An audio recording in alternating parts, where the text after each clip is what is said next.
His hands reached out underneath the blanket. We had tried so hard to keep our distance, but as the weather grew colder, we couldn't help but move closer, until finally, we found each other in the night. Who could have known that would be the night? I realized that I was in love with my stepbrother. I was young when my dad remarried another woman, who had a son, named Alex from her previous marriage. She seemed nice enough, but I could never get along with her son. Hell, I never even referred to Alex as my stepbrother. He was just another person who lived in the house. We would barely speak, and when we did, we fought like crazy, even though I knew it wasn't fair, and I couldn't help. But I feel like his mom had taken away my dad from my mom, so I never forgave him for that. It wasn't until I got my driver's license that we started talking properly. My dad had asked Alex to help me out with the car in the garage. It was the first time and I couldn't help but notice the way his hair framed his face, and whenever he looked straight at me, I would blush like crazy. I didn't understand this feeling at all, except all I knew was the hatred I once held for my stepbrother was now replaced with a deep longing. Susie Sue, help, I'm stuck. I snapped out of my trance when I realized that his foot had gotten stuck in the car.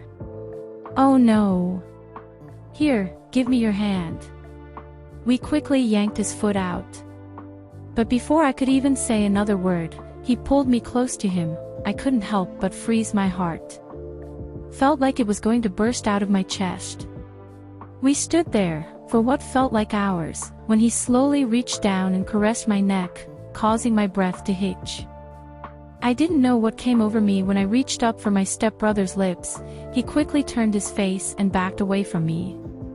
Sue, don't, he said before walking back into the house, leaving me standing in the garage alone. What did I just do? I was so worried. Alex would tell my dad or my stepmom that he had just tried to kiss him. What would they think of me? What does he think of me? But as I walked in, no one said anything. So I quietly went into my room and tried to calm myself down. Later that night, I gathered the courage to talk to my stepbrother. I needed to make sure we were okay because I couldn't bear the thought that I had just ruined our family. But before I could even say a word, he asked me to sit down and said, Susie, what happened really caught me off guard, because honestly, I thought you hated me and wasn't ready.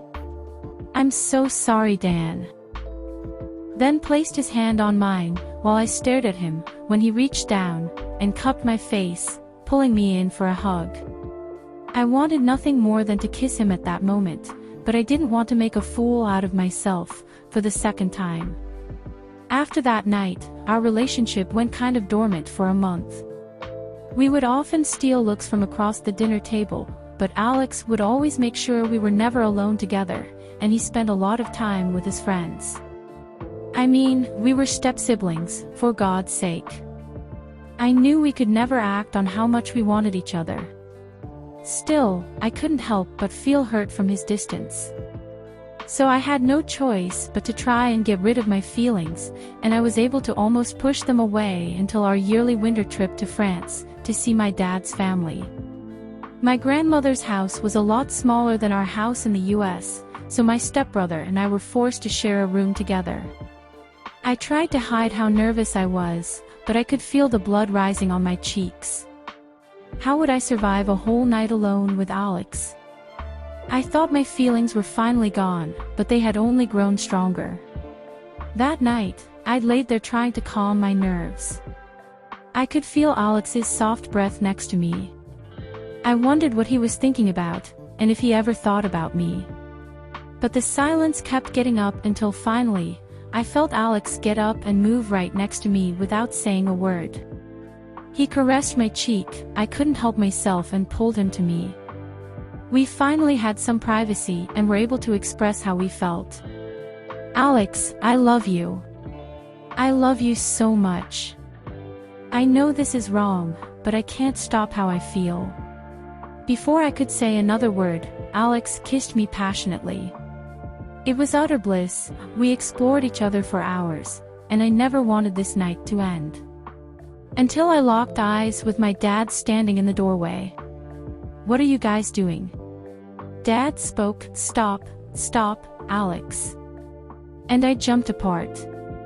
So fast. How long had he been standing there? For my dad didn't say another word, but instead slammed the door. My heart was beating so loudly in my chest. We were so lost in each other that we didn't even hear my dad open the door.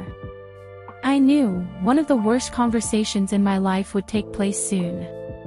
I looked at Alex, who was as white as paper. What were we going to do?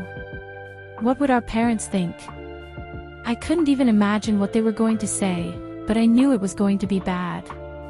Nervously walked downstairs to where our parents were sitting waiting for us.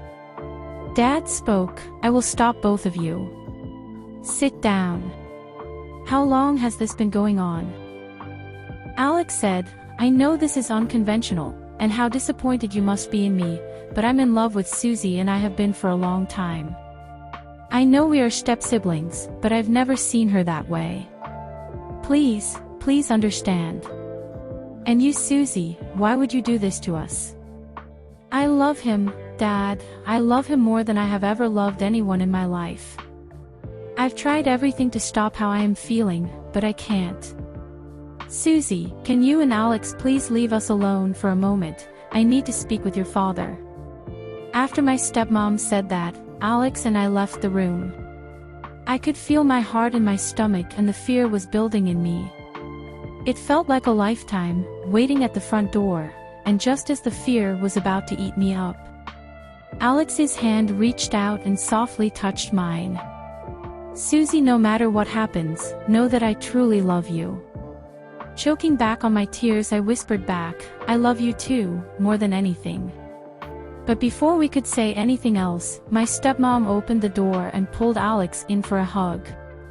She then turned to me and said that if we truly loved each other more than anything in this world, then we'd done nothing wrong and there was no need to worry. Our parents would support our love no matter what. Because even if they didn't like the idea of us being together, in the end, they wanted nothing more than for us to be happy. So thanks to our parents' support, we've been together for over 10 years, and now with twins on the way, I can truly say that we are just as in love with each other as we were in the beginning. Alex and I may have started off as step-siblings, but we were destined to become soulmates. The most important lesson I've learned from this experience that you cannot stop who you love no matter what society says or thinks, because in the end, love will always win you.